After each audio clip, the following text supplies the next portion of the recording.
आज जो वाक़या मैं आप सबको सुनाने वाला हूँ वो बिहार की राजधानी पटना से जुड़ा है। और पटना में एक पुलिस स्टेशन है पाटलिपुत्र। ऐसे तो पटना का पुराना नाम ही पाटलिपुत्र है, लेकिन पाटलिपुत्र के नाम से एक पुलिस स्टेशन भी है। और इसी पुलिस स्टेशन की हद में एक लोकेलिटी है जिसका नाम है राजीव नगर। इस राजीव नगर में इसी महीने यानी अक्टूबर महीने की 15 तारीख को एक बड़ी वारदात हुई। हुआ ये कि एक मकान में रहने वाले बुजुर्ग दंपति का किसी ने कत्ल कर दिया। लोगों को जब इस घटना के बारे में खबर मिली, जब पता चला, तो आसपास के रहने वाले तमाम लोग इस मकान के बाहर जमा हो गए, इकट्ठा हो गए। फौरन पुलिस को इत्तला दी गई और पाटलिपुत्रा थाने की टीम मौके पर पहुंची। जब पुलिस की टीम मकान के अंदर दाखिल हुई तो अंदर का मंजर देखकर जो है लोगों के रोंगटे खड़े हो गए। अंदर जो है काफ़ी सारा खून बिखरा हुआ था और जो बुजुर्ग दंपति थे उनकी लाशें अलग अलग जगह पर पड़ी हुई थी। जो मेल मेंबर थे उनकी उम्र तकरीबन 70 साल की थी और उनकी बॉडी बिस्तर के ऊपर पड़ी हुई थी और पास में ही एक तकिया रखा हुआ था जिसे देखकर ये लगता था कि शायद उस तकिए से उनको स्मॉदर करने यानी उनकी सांस रोकने की कोशिश की गई होगी। और इसके अलावा बहुत सारा खून भी बिखरा हुआ था और सीने पर, पेट में कई जगहों पर चाकू से वार किए जाने के खतरनाक निशान मौजूद थे। तो ये तो बुजुर्ग दंपति में जो पति है उनकी हालत थी। पत्नी की जो बॉडी है, पत्नी की उम्र तकरीबन 65 साल की थी, उनकी बॉडी किचन के पास पड़ी हुई थी फर्श पर और उनका गला तेज धार चाकू से काटा गया था। इसके अलावा उनके सिर पर किसी ब्लंट यानी भारी ऑब्जेक्ट से वार किए जाने यानी सिर को कुचलने के भी निशान मिले थे। इस तरह से बहुत ही जघन्य तरीके से, बहुत ही भयानक तरीके से किसी ने 65 और 70 साल की बुजुर्ग दंपति की हत्या कर दी थी। जब पुलिस ने सीन ऑफ क्राइम पर बहुत बारीकी से नज़र फेरी और मकान के दूसरे हिस्सों को पुलिस ने चेक किया तो पुलिस ने देखा कि मकान से कुछ कीमती चीज़ें भी गायब हैं, यानी सोने चांदी के जेवर और कुछ रुपए पैसे, अलमारी, ड्रॉर वगैरह सारे खुले पड़े थे। तो इस चीज़ को देखकर ये बात लग रही थी कि शायद इस बुजुर्ग दंपति का कत्ल लूटपाट या डकैती के इरादे से किसी ने किया है। हो सकता है कि डकैतों की तादाद एक से ज़्यादा भी हो या फिर जो भी हो, लेकिन घटना के पीछे मोटिव जो है वो लूटपाट या डकैती है, ऐसा शुरुआती तफ्तीश में पुलिस को लग रहा था। पुलिस ने दोनों बॉडीज़ को रिकवर करके पोस्टमार्टम के लिए भिजवाया और ये जो बुजुर्ग दंपति यहाँ अकेले रहते थे, पति पत्नी, इनके बाकी के जो नाते रिश्तेदार हैं उनको इस घटना के बारे में खबर दी गई। लोग पहुँचे और पुलिस पहले तो एनिमिटी के एंगल से इस मामले को एक्सप्लोर करना चाहती थी कि क्या कोई ऐसा है जिससे इनकी पुरानी दुश्मनी हो, किसी ने बदला लेने के लिए ये सब किया हो। लेकिन घर वालों से पूछताछ करने के बाद और आस पड़ोस के लोगों से पूछताछ करने के बाद इस तरह की सारी बातें जो है वो निर्मूल साबित हुई, यानी कोई दुश्मनी वाली बात पुलिस को समझ में नहीं आई। अब पुलिस को ये पता करना था कि क्या मोटिव वाकई डकैती ही है या फिर कुछ और है, लेकिन इसको पता करने के लिए पुलिस को यह भी पता करना ज़रूरी था कि इस घटना को अंजाम देने वाला कौन है, उसके बारे में सुराग जुटाना पुलिस को ज़रूरी था। तो पुलिस ने बुजुर्ग दंपति के मोबाइल फ़ोन की CDR की स्कैनिंग करने के अलावा आसपास जो CCTV कैमरे लगे हुए थे उस मोहल्ले में, उनकी भी पुलिस ने बहुत बारीकी से जाँच करने की शुरुआत की। उनके फुटेज को पुलिस ने स्कैन करना शुरू किया और इस कोशिश में पुलिस को उसी दिन की कुछ CCTV तस्वीरें यानी 15 अक्टूबर की कुछ CCTV तस्वीरें पुलिस के हाथ लगी और इन तस्वीरों में एक नौजवान लड़का जिसकी उम्र तकरीबन 30-35 साल की लग रही थी, वो नौजवान जो है इस बुजुर्ग दंपति के मकान में सुबह तकरीबन 10:30 बजे दाखिल होता हुआ और तकरीबन 1-1.5 घंटे बाद वहाँ से निकलता हुआ दिखाई दे रहा था। ये लड़का कौन था? क्या यही कातिल था या फिर कातिल इसके बाद आए? पुलिस ने और भी इसके बाद का जो ड्यूरेशन था CCTV फुटेज का पुलिस ने वो भी चेक किया और कुछ प्रीवियस फुटेजेस भी पुलिस ने चेक किए। तो सारी फुटेज को चेक करने के बाद, एक लंबे ड्यूरेशन के फुटेज को चेक करने के बाद पुलिस इस नतीजे पर पहुंची कि कत्ल की घटना किसी और ने नहीं बल्कि CCTV फुटेज में नजर आ रहे इसी 30-35 साल के नौजवान ने अंजाम दी है। उसी ने इस घटना को किया है और एक एक करके 2 लोगों की हत्या की है। तो ये अपने आप में एक अजीब बात थी। अजीब बात इसलिए थी कि सुबह का वक्त था, ऐसा तो था नहीं कि घर में दोनों बुजुर्ग जो है वो गहरी नींद में सो रहे थे और कोई आया, एक अकेला आदमी, उसने 2 लोगों की जान ले ली। ये एक लड़का बुजुर्ग दंपति को अलग अलग जगहों पर, बिस्तर पर और किचन में हत्या करके निकल गया और किसी को कानों कान खबर नहीं हुई, ऐसा कैसे हो सकता है? तो ये पुलिस के लिए अपने आप में एक शॉकिंग, एक अजीब बात थी। लेकिन पुलिस ने उसी CCTV फुटेज के जरिए इस लड़के की पहचान पता कर ली, यानी पुलिस कामयाब हो गई उसको आइडेंटिफाई करने में। और इस लड़के का नाम था, रदर नाम है अमित उर्फ टिंकू। अमित उर्फ टिंकू इस परिवार का पुराना जानकार था, जानने वाला था और इस परिवार में उसका आना जाना था। पुलिस ने जब अमित उर्फ टिंकू के बारे में जानकारी जुटा ली, कंफर्म हो गई कि ये वही लड़का है, आस पड़ोस के लोगों ने भी आइडेंटिफाई कर लिया, तो फिर इसको पुलिस ने हिरासत में लिया और इससे पूछताछ शुरू की। शुरू में ये झूठ बोलता रहा, लेकिन जब पुलिस ने सख्ती की तो ये टूट गया और इसने माना कि इसी ने बुजुर्ग दंपति की हत्या की थी और अकेले ने की थी। अब सवाल ये था कि इसने हत्या क्यों की, अकेले कैसे दो लोगों को मार डाला, और क्या मर्डर के पीछे वाकई लूटपाट या डकैती ही मोटिव था या फिर इसके पीछे कुछ और कहानी थी।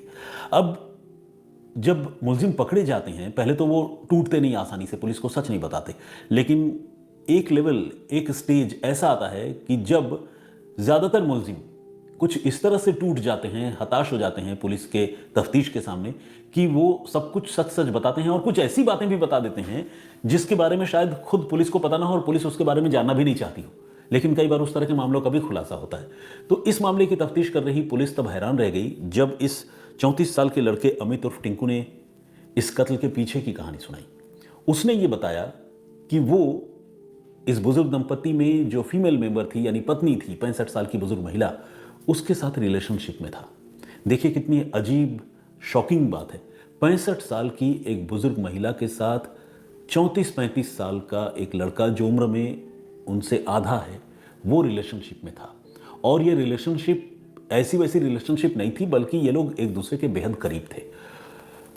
हुआ ये था कि एक रोज़ जो हस्बैंड है उसने अपनी पत्नी को कॉम्प्रोमाइजिंग पोजीशन में इस अमित उर्फ टिंकू के साथ देख लिया। बुजुर्ग आदमी क्या करता, वो बड़ा हताश हुआ और उसके लड़ाई झगड़े जो है उसकी पत्नी से शुरू हो गए। अब पति पत्नी के बीच में रिश्ता गुजरते वक्त के साथ लगातार तल्ख होता जा रहा था, खराब होता जा रहा था और फिर इसके बाद कत्ल की साजिश रची गई। आपको जानकर हैरानी होगी कि ये जो 2 कत्ल हुए, इसमें एक कत्ल की साजिश खुद उस महिला ने, 65 साल की बुजुर्ग महिला ने रची थी। दरअसल उसने ये प्लान किया था कि वो अमित और टिंकू से बिना रोक टोक के बाकी की ज़िंदगी में मिलते जुलते रहने के लिए अपने पति को ही रास्ते से हटा देगी, यानी 70 साल के बुजुर्ग आदमी का कत्ल कर देगी। और इसी प्लानिंग के तहत उसने अमित उर्फ टिंकू को पूरी कहानी समझाई थी, कैसे आना है, कब आना है, क्या करना है। 15 अक्टूबर को सुबह तकरीबन 10:30 बजे इस महिला के बुलाने पर अमित इनके घर पहुंचा और धोखे से जब वो बुजुर्ग, मतलब उसके पति, बिस्तर पर लेटे हुए थे, आराम कर रहे थे, तब अमित और इस महिला ने मिलकर उस आदमी की हत्या कर दी, बुजुर्ग आदमी की हत्या कर दी। अमित ने वो जो तकिया था, पिलो, उससे बुजुर्ग आदमी के चेहरे को ढक दिया और पूरी तरह से उसको दबाए रहा ताकि सांस लेने की कोई गुंजाइश भी न रहे और शोर भी न मचा सके। इस काम को अमित ने सक्सेसफुली अंजाम दिया। बुजुर्ग आदमी छटपटाता रहा और दर्दनाक हकीकत देखिए, और मतलब मैं कहता हूं कि इस तरह की कहानियां सुनकर वाकई सिर धुन लेने का मन करता है। वो जो बुजुर्ग महिला थी 65 साल की, उसने अपने पति के सीने में ताबड़तोड़ चाकुओं से वार करना शुरू कर दिया। सीने में और पेट में उसने एक के बाद एक कई चाकू मारे, खून का फव्वारा निकलने लगा और फिर आखिरकार 70 साल का वो बुजुर्ग आदमी कितना स्ट्रगल करता, उनकी जान चली गई। यानी इस महिला ने अपने पति की हत्या कर दी और वो भी अपने से आधे उम्र के प्रेमी के साथ मिलकर। लेकिन ये तो पहले कत्ल की बात रही। इसके बाद महिला जब इत्मीनान हो गई कि अब हत्या हो गई, अब हमें डेड बॉडी को कंसील करना है, छुपाना है, कहीं सबूत मिटाना है, अब इसके बारे में सोचने और बात करने का वक्त था। लेकिन उससे पहले महिला उठी और उसके हाथ में जो चाकू था वो चाकू लेकर वो किचन गई। चाकू से वो खून साफ करने लगे और अपने हाथ पर भी जो खून के छींटे थे वो सब वो धोने लगे। 65 साल की बुजुर्ग महिला पीछे से इस लड़के को उसी सेकंड, मतलब समझ लीजिए कि बमुश्किल 1-1.5 मिनट का वक्त होगा, इसी 1-1.5 मिनट के दरमियान अमित उर्फ टिंकू को यह लगा कि अगर ये बुजुर्ग महिला जिंदा रहती है और पति के कत्ल का खुलासा हो जाता है तो बहुत मुमकिन है कि कल को ये महिला बता दे कि इस कत्ल में मैं इन्वॉल्व हूँ, तो मैं तो मारा जाऊँगा, मैं फंस जाऊँगा। बेसिकली ये रिलेशन तो रिलेशन था, इसके पीछे जो भी रीज़न हुआ आप सब समझदार हैं, समझते हैं, लेकिन कोई कमिटेड लव अफेयर तो था नहीं। तो इस लड़के को लगने लगा कि क्यों ना मैं इस बुजुर्ग महिला को ही ठिकाने लगा दूँ, न रहेगा बांस और न बजेगी बांसुरी। बुजुर्ग महिला की हत्या कर देता हूँ और फिर यहाँ से निकल जाता हूँ, कोई देखने वाला भी नहीं है, घर में कोई तीसरा भी नहीं है। इसी प्लानिंग के तहत उसने तुरंत विद इन फ्यू सेकेंड्स ये तय किया कत्ल करना और किचन गया और वही चाकू जिससे उसके पति की हत्या हुई थी वो उसके हाथ से छीन कर अमित ने इस महिला की हत्या कर दी, पीछे से उसे पकड़ा और गला रेत दिया। जब वो नीचे गिर गई गला रेते जाने की वजह से, तब उसके चेहरे पर और सिर पर जो है सिलबट्टे से उसने हमला किया। वही ब्लंट ऑब्जेक्ट के निशान भी उसके बॉडी से मिले थे पोस्टमार्टम में, जिसका मैंने आपको जिक्र भी किया, मतलब पुलिस ने जब डेड बॉडी रिकवर की थी। तो इस तरह से एक महिला जिसने अपने पति के कत्ल के लिए साजिश रची, उसकी हत्या कर दी। तुरंत उस हत्या के बाद कातिल ने खुद उस महिला की भी, यानी जो अपने पति के कत्ल की मास्टरमाइंड थी, उसकी भी हत्या कर दी। और इस तरह चंद सेकंड्स में, मतलब चंद मिनटों में एक एक करके एक मकान के अंदर 2 लोगों की हत्या हो गई और वो बुजुर्ग दंपत्ति की हत्या हो गई। इस घटना के बाद इस लड़के को ये लगा कि हत्या तो हो गई, अब अगर मैं यहाँ से फ़ौरन निकल जाऊँ तो फिर भी मैं फंस सकता हूँ, तो क्यों नहीं इस मामले को थोड़ा ट्विस्ट एंड टर्न करने की कोशिश की जाए। उसने साजिश के तहत घर में जो कीमती चीज़ें थी, रुपए पैसे और जेवरात वगैरह, उनमें से कुछ हिस्सा जो है उसने निकाला, चुराया। उससे लगा कि ये काम भी आएगा, प्लस मामले की तफ्तीश भी कुछ दूसरी दिशा में मुड़ जाएगी। इस इरादे से उसने वो जेवर वगैरह निकाल लिए और जेवर वगैरह निकाल कर वो फरार हो गया। पुलिस को जब इस कत्ल का पता चला, पुलिस मौके पर पहुंची और फिर जांच शुरू हुई। फिर कैसे कैसे जांच आगे बढ़ी, कैसे सीसीटीवी फुटेज के जरिए वो लड़का पकड़ा गया, ये पूरी कहानी मैंने आपको सुना दी। इस पूरी कहानी पर, इस पूरे घटनाक्रम पर आपका नज़रिया क्या है, आप क्या सोचते हैं, प्लीज़ हमें कमेंट करके ज़रूर बताइएगा।